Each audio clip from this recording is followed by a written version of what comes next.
Let's mic आज का अखबार। नमस्कार, लेट्स माइक में आपका स्वागत है। आज का अखबार के साथ मैं राखी जैन। यहाँ हम देश दुनिया के सबसे बड़े और विश्वसनीय अखबारों से चुनते हैं वो रिपोर्ट्स जो सिर्फ खबर नहीं, आपकी समझ और सोच को गहराई देती हैं। द न्यूयॉर्क टाइम्स से प्रकाशित लेख में हॉलीवुड की उस हलचल का जिक्र है जो आर्टिफिशियल इंटेलिजेंस की एंट्री से पैदा हुई है। हाल ही में टिली नॉवुड नाम की एक वर्चुअल अभिनेत्री सामने आई है जिसे असली इंसान समझकर एजेंसियां रोल ऑफर कर रही हैं। मशहूर अभिनेत्री एमिली ब्लंट ने इसे सुनकर झुंझलाहट जताई और कहा, हमारे पास पहले से स्कारलेट जोहानसन है, तो फिर एआई की कॉपी की क्या जरूरत।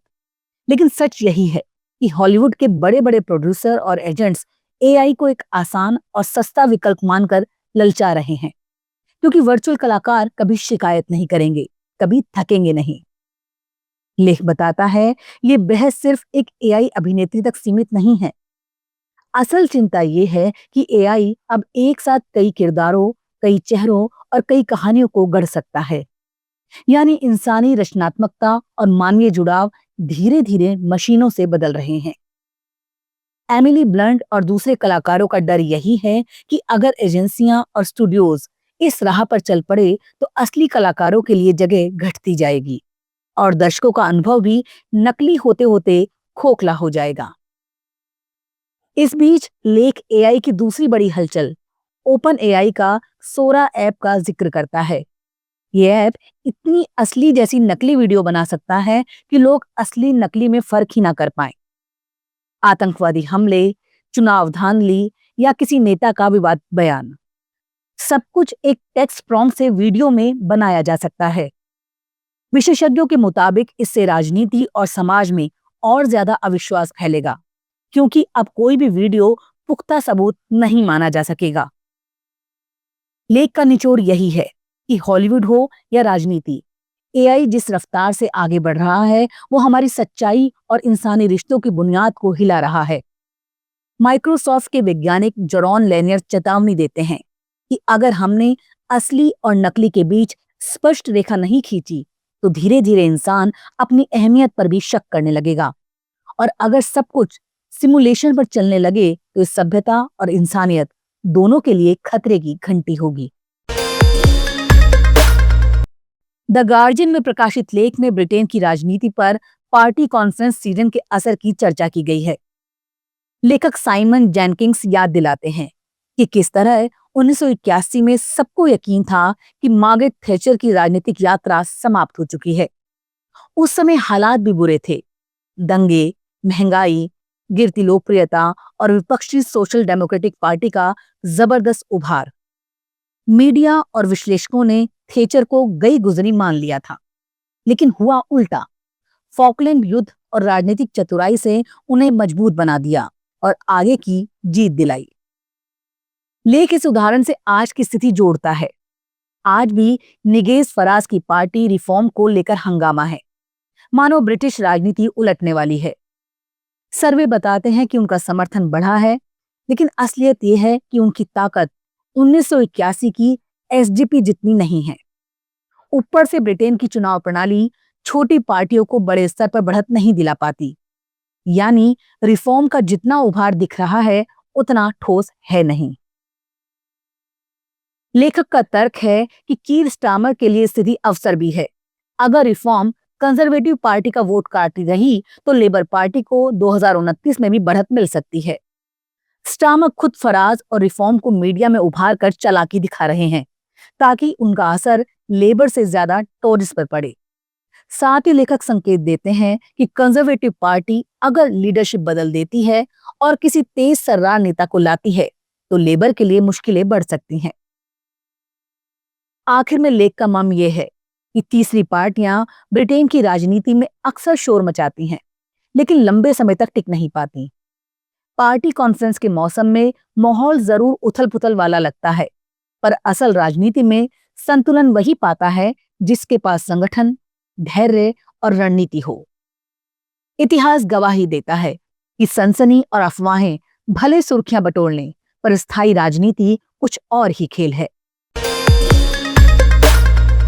अल जजीरा में प्रकाशित एक लेख बताता है कि बांग्लादेश की राजनीतिक उथल-पुथल का असर अब सीधे भारत के साड़ी कारोबार पर पड़ रहा है। कभी दोनों देशों के बीच मजबूत व्यापारिक रिश्ते थे, लेकिन हालिया तनाव ने भारतीय साड़ी बाजार में खलबली मचा दी है। लेख में वाराणसी के मशहूर बुनकर मोहम्मद अहमद अंसारी जैसे कारीगरों की कहानी सामने आती है।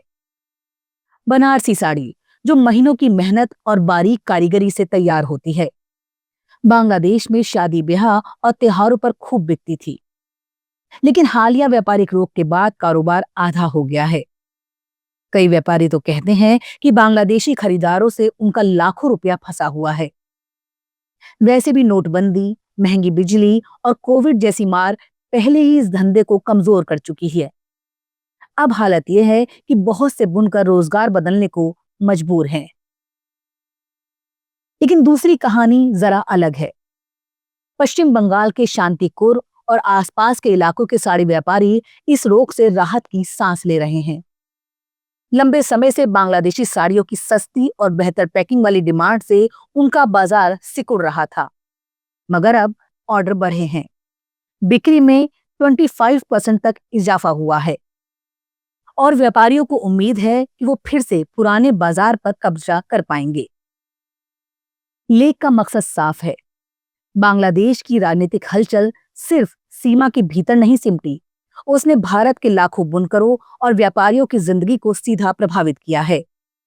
वाराणसी के बुनकरों के लिए ये संकट है, तो बंगाल के व्यापारियों के लिए एक नया अवसर। लेकिन बड़ी तस्वीर यही है कि अगर दोनों देशों के रिश्ते सुधरे तो इस पारंपरिक और वैश्विक पहचान वाले साड़ी इंडस्ट्री को सबसे ज्यादा फायदा होगा। द प्रिंट में प्रकाशित लेख में आमना बेगम अंसारी ने लिखा है कि पैगंबर मोहम्मद से जुड़ा प्रेम और भक्ति अब भारत में विवाद और राजनीति का कारण बन गया है। जो संदेश कभी उत्सव और श्रद्धा का प्रतीक था, जिसे आई लव मोहम्मद, आज शक और तनाव का कारण बनता दिख रहा है। लेखिका बताती है, उन्होंने बचपन में बरेलवी समुदाय के बीच 12 वफात को हमेशा खुशी और साझा उत्सव के रूप में देखा, जहां धर्म सिर्फ निजी नहीं बल्कि सामूहिक अनुभव था। लेकिन अब वही भक्ति का इजहार राजनीति की जमीन पर विवाद की वजह बन रहा है। लेख में तर्क दिया गया है कि जब एक साधारण भक्ति पोस्टर को भी नई परंपरा या उत्तेजना मान लिया जाए तो ये हमारे समाज के भीतर बढ़ते अविश्वास को दिखाता है। जैसे अक्सर हिंदू जुलूसों और मुस्लिम इलाकों के बीच तनाव को अनिवार्य मान लिया जाता है, वैसे ही अब छोटे छोटे धार्मिक प्रतीक संदेह और डर का कारण बन रहे हैं। इससे संदेश जाता है कि समुदाय साथ रहना तो चाहते हैं, लेकिन एक दूसरे की आस्था को खुले दिल से स्वीकार करने में असफल हो रहे हैं। लेखिका ये भी स्वीकार करती है कि सिर्फ दूसरे नहीं बल्कि मुसलमानों ने भी इस अविश्वास को गहराने में योगदान दिया है। सर तन से जुदा जैसे नारे या हिंसा की राजनीति ने माहौल को और जहरीला बनाया। इस्लामिक विद्वानों के हवाले से वो याद दिलाती हैं कि कुरान में बेअदबी की कोई सजा तय नहीं है, बल्कि मतभेद का जवाब तर्क से होना चाहिए, तलवार से नहीं।